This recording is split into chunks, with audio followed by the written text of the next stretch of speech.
ஒரு விஷயத்தை எடுத்து பற்றிக்கொள். எனக்கு தான் டி, எனக்கு தான் முடிஞ்சது, உனக்கு தான், உனக்கு தான். நீ நினைக்கணுமே. எது கஷ்டம் தெரியுமா பிள்ளைகளா? நான் சொல்லுவது சத்தியம்.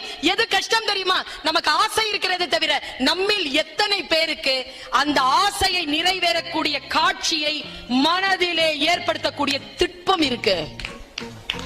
வராதுங்க, அவ்வளவு சீக்கிரம் வராது. உன்னுடைய நேம் போர்டு, உன்னுடைய சேர், உன்னுடைய கையில இருக்கக்கூடிய கோப்பு, அந்த கோப்புல எழுதி இருக்கக்கூடிய ஒவ்வொரு சொல்லும் உன்னுடைய காட்சியில வரணும். வரணும். வந்தா நீ ஜெயிப்ப. நான் இதை இளைஞர்கள் கிட்ட சொல்லிட்டேன். அவன் நிஜமாவா மேடம்னு கேட்டான். நான் பயந்துட்டேன், தப்பா சொல்லிட்டானோ. ரூமியுடையது, நீ எதை தேடிக்கொண்டிருக்கிறாயோ அது உன்னை தேடிக்கொண்டிருக்கிறது.